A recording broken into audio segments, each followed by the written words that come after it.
नमः ओं विष्णुपादाय कृष्णप्रेष्ठाय भूतले श्रीमते भक्तिवेदान्त स्वामिन् इति नामिने। नमस्ते सारस्वती देवे गौरवाणी प्रचारिणे निर्विशेष शून्यवादी पाश्चात्य देशतारिणे। हरे कृष्णा। अंतर्राष्ट्रीय श्री कृष्ण भावनामृत संघ संस्थापक आचार्य त्रिदंडी गोस्वामी जगतगुरु जय ओं विष्णुपाद परमहंस परिव्राजक आचार्य कृष्ण कृपा श्रीमूर्ति अभय चरणारविंद भक्ति वेदांत स्वामी श्रील प्रभुपाद जी के जीवन चरित्र पर आधारित परम पूज्य सत्स्वरूप दास गोस्वामी महाराज द्वारा रचित प्रभुपाद लीलामृत ग्रंथ का पठन आज दिनांक 18 जून 2021 से प्रारंभ करने जा रहे हैं। संपूर्ण जगत में भगवान श्री चैतन्य महाप्रभु की शिक्षाओं पर आधारित कृष्ण भावनामृत का यह अभियान स्थापित कर श्रील प्रभुपाद ने समस्त जीवों पर अपनी अभूतपूर्व करुणा का प्राकट्य किया है। हम सबके हृदय में श्रील प्रभुपाद जी की विशेष कृपा प्रकाशित हो, जिससे परम आराध्य श्री राधा कृष्ण के चरण कमलों के प्रति आसक्ति जागृत हो सके, ऐसी अभिलाषा है और यह ही एकमात्र इस पठन का उद्देश्य भी है। श्रोतागण अपना भरपूर आशीर्वाद हमें प्रदान करें और संभावित त्रुटियों के लिए क्षमा करें। प्रकरण 1। बचपन। हम सोते होते और पिताजी आरती करते होते। घंटी की टन टन सुनकर हम जाग जाते और देखते कि वे कृष्ण को नमन कर रहे हैं। श्रील प्रभुपाद। जन्माष्टमी का दिन था। आज से कोई 5000 वर्ष पहले भगवान श्री कृष्ण के अवतार ग्रहण करने के उपलक्ष्य में मनाए जाने वाले वार्षिक उत्सव का दिन। कलकत्ता के निवासी, जिनमें अधिकतर बंगाली और अन्य भारतीय थे, किंतु जिनमें कई मुसलमान और कुछ अंग्रेज भी थे, उत्सव मना रहे थे और भगवान कृष्ण के मंदिरों के दर्शनार्थ नगर की सड़कों पर इधर उधर घूम रहे थे। आधी रात तक व्रत रखने वाले भक्त वैष्णव हरे कृष्ण कीर्तन कर रहे थे और श्री कृष्ण के जन्म और कार्यकलापों के संबंध में श्रीमद् भागवतम का पाठ सुन रहे थे। वे रात भर व्रत उपवास कीर्तन और पूजा पाठ करते रहे। दूसरे दिन सितंबर 1 1896 ईस्वी कलकत्ता के उपनगर टॉलीगंज के एक छोटे मकान में एक बालक का जन्म हुआ। बालक का जन्म नंदोत्सव के दिन हुआ था, जब कृष्ण के पिता नंद महाराज ने कृष्ण जन्म के उपलक्ष्य में उत्सव मनाया था। इसलिए बालक के चाचा ने उसको नंदूलाल कहकर पुकारा, किंतु उसके पिता गौर मोहन डे और उसकी माता रजनी ने उसका नाम अभय चरण रखा, जिसका अर्थ है जो भगवान कृष्ण के कमलवत चरणों में शरण लेने के कारण निर्भय हो। बंगाली परंपरा के अनुसार माँ बच्चे के जन्म के लिए अपने माँ पिता के घर गई थी, अतएव अभय चरण का जन्म अपने पिता के घर से कुछ मील दूर आदि गंगा के तट पर मिट्टी की दीवारों से बने और खपरेल से छाए और कटहल वृक्ष के नीचे स्थित 2 कमरे वाले एक छोटे से मकान में हुआ। कुछ दिन बाद अभय अपने माँ पिता के साथ अपने घर 151 हैरिसन रोड आ गए। एक ज्योतिषी ने बालक की जन्म कुंडली बनाई और परिवार के लोग उसके शुभ लक्षणों से बहुत प्रसन्न हुए। ज्योतिषी ने विशेष भविष्यवाणी की, यह बालक जब 70 वर्ष का होगा तब यह समुद्र पार जाएगा, धर्म का महान प्रचारक बनेगा और 108 मंदिरों की स्थापना करेगा। अभयचरण डे ऐसे भारतवर्ष में जन्म लिए थे जो विक्टोरियन साम्राज्यवाद से आक्रांत था। कलकत्ता भारत की राजधानी थी। वायसराय अर्ल ऑफ एल्गिन और किनकार्डाइन का मुख्यालय और अंग्रेज साम्राज्य का दूसरा नगर। यूरोपीय और भारतीय अलग अलग रहते थे, यद्यपि कारोबार और शिक्षा में उनका मेल जोल होता था। अंग्रेज अधिकतर मध्य कलकत्ता में रहते थे, जहां उनके अपने थिएटर थे, घुड़दौड़ के मैदान थे, क्रिकेट के मैदान थे और सुंदर यूरोपीय भवन थे। भारतीय ज्यादातर कलकत्ता के उत्तरी भाग में रहते थे। पुरुष धोती पहनते थे और स्त्रियां साड़ी। अंग्रेज राज के प्रति स्वामी भक्त रहते हुए वे अपने परंपरागत धर्म और अपनी संस्कृति का अनुगमन करते थे। अभय का घर 151 हैरिसन रोड उत्तरी कलकत्ता के भारतीय खंड में था। अभय के पिता गौर मोहन डे सामान्य आय वाले एक कपड़े के व्यापारी थे और अभिजात सुवर्ण वणिक संप्रदाय में जन्मे थे, किंतु उनका संबंध संपन्न मल्लिक परिवार से था, जो सैकड़ों वर्षों से अंग्रेजों के साथ सोने और नमक का व्यापार करता आया था। मलिक मूलतः डे परिवार के सदस्य थे। इस गोत्र का संबंध प्राचीन ऋषि गौतम से था, किंतु अंग्रेज पूर्व मुगल काल में एक मुसलमान शासक ने डे परिवार की एक संपन्न और प्रभावशाली शाखा को मलिक स्वामी की उपाधि से सम्मानित कर दिया था। तत्पश्चात कई पीढ़ियों के बाद डे परिवार की एक कन्या का विवाह मलिक परिवार में हुआ, और तब से दोनों परिवार एक दूसरे के बहुत निकट बने रहे। हैरिसन रोड की दोनों ओर की संपत्तियों का पूरा खंड लोकनाथ मलिक का था, और इनमें एक 3 मंजिले मकान के कुछ कमरों में गौर मोहन अपने परिवार के साथ रहते थे। उनके निवास के सामने सड़क के पार राधा गोविंद का एक मंदिर था, जहां गत 150 वर्षों से मलिक लोग राधा कृष्ण के श्री विग्रहों की पूजा अर्चना करते आए थे। मलिकों की कई दुकानों की आय से श्री विग्रहों और उनकी पूजा अर्चना करने वाले पुजारियों का खर्च चलता था। हर प्रातःकाल जलपान के पूर्व मलिक परिवार के सदस्य राधा गोविंद के श्री विग्रहों का दर्शन करने मंदिर में जाते थे। वे एक बड़े थाल में भात, कचौरियां और सब्जियां रखकर श्री विग्रहों को अर्पित करते, और तब प्रसाद के रूप में उनका वितरण सवेरे पास पड़ोस से आने वाले दर्शनार्थियों में करते थे। अभय चरण नित्य प्रति के दर्शनार्थियों में थे। साथ में उनकी माता होती, पिता होते या नौकर होता। श्री प्रभुपाद, मैं सिद्धेश्वर मलिक के साथ ही एक बच्चा गाड़ी में सवारी करता। वह मुझे मोती कहता और उसका उपनाम सुविधि था। नौकर हम दोनों को साथ साथ चलाता। यदि किसी दिन मेरा यह मित्र मुझे न देखता तो वह पागल हो उठता। वह बच्चा गाड़ी में मेरे बिना सवारी न करता। हम एक क्षण के लिए भी अलग न होते। जब नौकर बच्चा गाड़ी को साइकिलों और भाड़े की घोड़ा गाड़ियों से बचाता हुआ विस्तृत हैरिसन रोड के बीचों बीच धकेलता, उस समय गाड़ी में बैठे दोनों बच्चे ऊपर के स्वच्छ निर्मल आकाश और आर पार के ऊंचे वृक्षों पर दृष्टि गड़ाए रहते। सड़क पर चक्कर खाती बड़ी पहियों वाली घोड़ा गाड़ियों के दृश्य और उनसे पैदा होने वाली आवाज दोनों बच्चों का मुग्ध ध्यान बरबस अपनी ओर खींच लेती। नौकर गाड़ी को राधा कृष्ण मंदिर के चारों ओर निर्मित लाल बलुए पत्थर में बने मेहराबदार फाटक की ओर ले चलता, और जब अभय और उनका मित्र अलंकृत धातु वाले मेहराब के नीचे से मंदिर के आंगन में प्रविष्ट होते, तो वे अपने ऊपर 2 प्रस्तर सिंहों को देखते, जो अपने दाहिने पंजे आगे को फैलाए हुए मंदिर के आंगन के आह्वानकर्ता और संरक्षक की तरह स्थित थे। आंगन के अंदर का मार्ग वृत्ताकार था, और अंडाकार लॉन पर गैस की बत्तियों वाले दीप स्तंभ लगे थे। परिधान युक्त एक युवती और प्रतिमा भी वहां खड़ी थी। तेजी से चहकते हुए गौरैये झाड़ियों और वृक्षों में फुदकते रहते, या एक एक करके जमीन में चोंच मारते हुए घास में इधर उधर कूदते रहते। कबूतर समूह गान में गुटरगू करते रहते। फिर कभी अचानक वे अपने पंखों को फड़फड़ाते हुए ऊपर उड़ जाते, और उसके बाद या तो किसी दूसरे ठिकाने पर जा बैठते या नीचे आंगन में उतर आते। सादी सूती साड़ियां और सफेद धोतियां पहने हुए इधर उधर आते जाते बंगालियों से तरह तरह की ध्वनियां उठ रही होती। कोई बच्चा गाड़ी के पास तनिक रुककर काली चमकदार आंखों वाले स्वर्णिम चमड़ी वाले बच्चों को पुचकारता, किंतु अधिकतर लोग तेजी से चलते हुए मंदिर में प्रवेश कर जाते।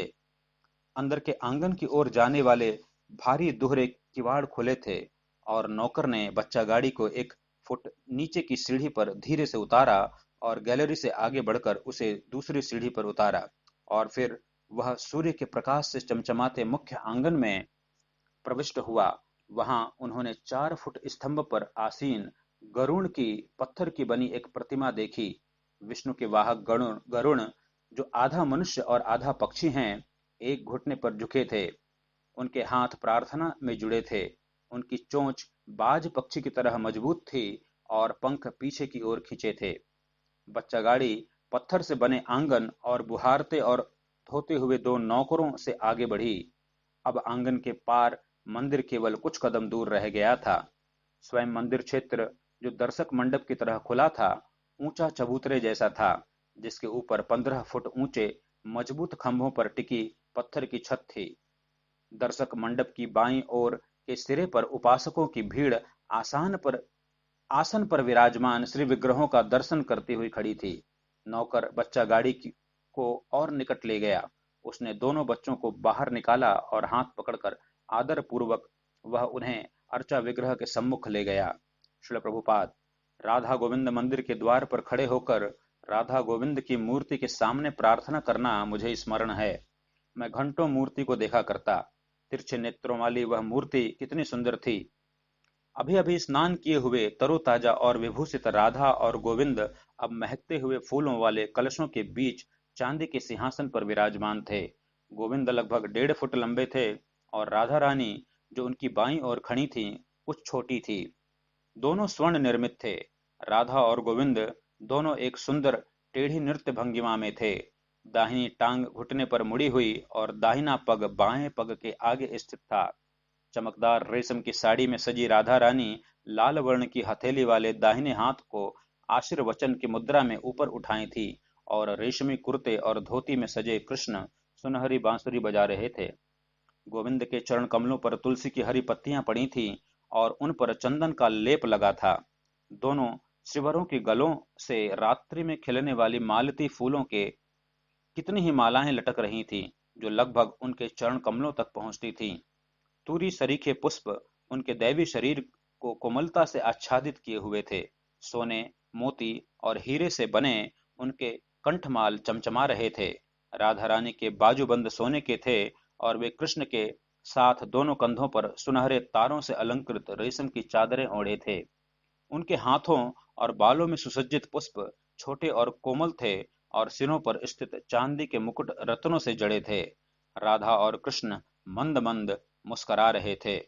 सुंदर वस्त्रों से सजे रजत वितान के नीचे पुष्पों से आवृत चांदी के सिंहासन पर नृत्य की मुद्रा में विराजमान वे अभय को अत्यंत आकर्षक लगे। हैरिसन रोड और उसके इधर उधर का जीवन विस्मृत हो गया।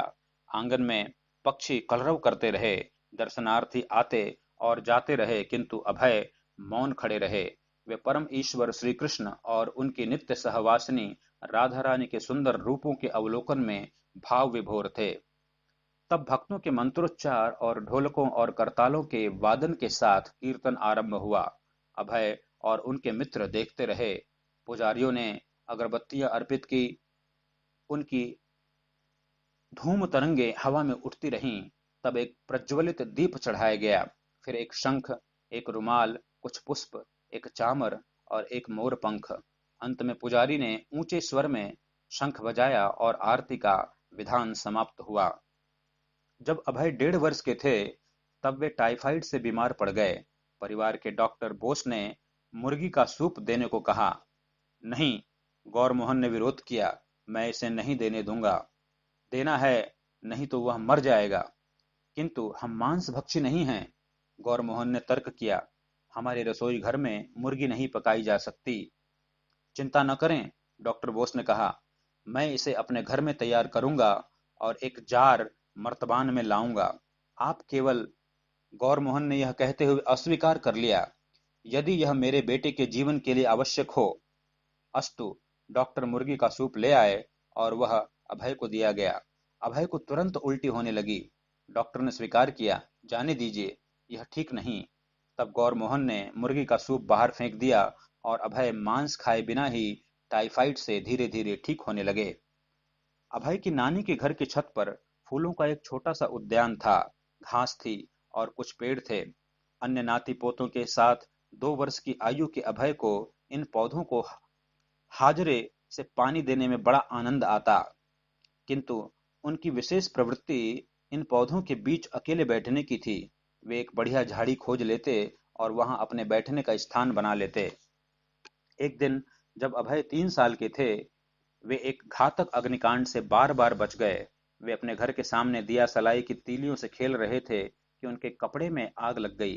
अचानक एक आदमी वहां पहुंच गया और उसने आग बुझा दी। अभय बच गए, यद्यपि उनके पैर पर एक दाग रह गया। सन 1900 ईस्वी में जब अभय 4 वर्ष के थे, कलकत्ता में बड़े जोर का प्लेग फैला। दर्जनों व्यक्ति हर दिन मरने लगे और हजारों ने शहर छोड़ दिया। जब प्लेग रोकने का कोई उपाय नहीं रह गया, तब एक बाबा जी ने सारे कलकत्ता में हरे कृष्ण कीर्तन का आयोजन किया।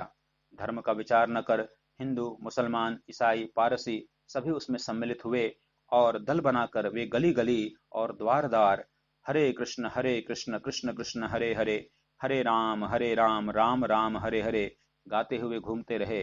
यह दल गौर मोहन के घर के 151 हैरिसन रोड पहुंचा और गौर मोहन ने उत्कंठा पूर्वक उनका स्वागत किया। यद्यपि तब अभय छोटे बच्चे थे और उनका सिर मुश्किल से संकीर्तनियों के घुटने तक पहुंचता था, फिर भी वे उनके नाच गान में शामिल हो गए। उसके कुछ समय बाद ही प्लेग शांत हो गया। गौरमोहन विशुद्ध वैष्णव थे और उन्होंने अपने पुत्र का पालन पोषण कृष्ण भावनामृत के लिए किया। उनके अपने माता पिता भी वैष्णव थे, इसलिए गौरमोहन ने कभी मांस, मछली, अंडा, चाय या कॉफी का स्पर्श नहीं किया था।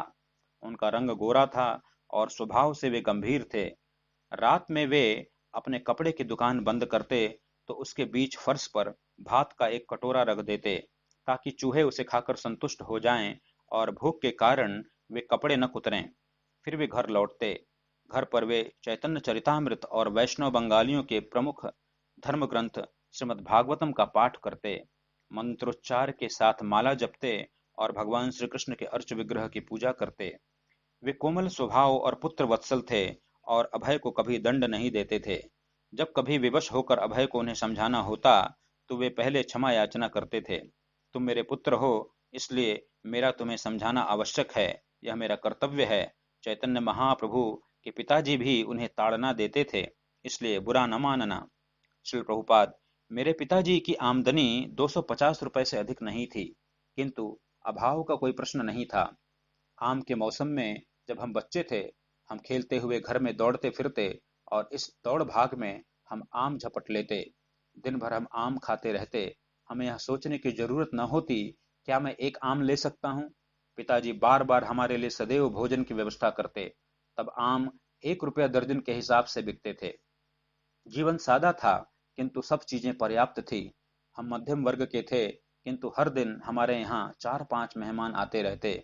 मेरे पिताजी को 4 बेटियों का ब्याह करना पड़ा, लेकिन उन्हें कोई कठिनाई नहीं हुई। यह ठीक है कि जीवन बहुत भोग विलासपूर्ण नहीं था, किंतु खाने, पहनने या रहने की कोई कठिनाई नहीं थी। प्रतिदिन 2.5 किलो दूध आता था। पिताजी फुटकर खरीदना पसंद नहीं करते थे, अतः साल भर के लिए कोयल गाड़ी के हिसाब से खरीद लेते। हम सुखी थे। ऐसा नहीं था कि हमारे पास मोटर कार नहीं थी, इसलिए हम दुखी हों। मेरे पिताजी कहा करते, भगवान के 10 हाथ हैं। यदि वे तुमसे कोई वस्तु छीन लेना चाहते हों तो 2 हाथों से तुम कितना विरोध कर सकते हो, और यदि वे तुम्हें 10 हाथों से देना चाहते हों तो 2 हाथों से तुम कितना ग्रहण कर सकते हो। मेरे पिताजी कुछ देर से उठते थे, 7 या 8 बजे के आसपास। तब स्नान करने के बाद वे सामान खरीदने बाजार चले जाते थे। उसके बाद 10 बजे से तीसरे प्रहर के बीच 1 बजे तक वे पूजा करते। तब वे दोपहर का भोजन करते और व्यवसाय के लिए निकल जाते। दुकान में वे 1 घंटा विश्राम करते। दुकान से वे रात के 10 बजे घर वापस आते और पूजा में लग जाते। सचमुच उनका मुख्य व्यवसाय पूजा ही था। जीवन यापन के लिए वे कुछ धंधा करते थे, परंतु उनका मुख्य व्यवसाय पूजा ही था। हम सोते होते और पिताजी आरती करते। घंटी के टन टन सुनकर हम जग जाते और देखते कि पिताजी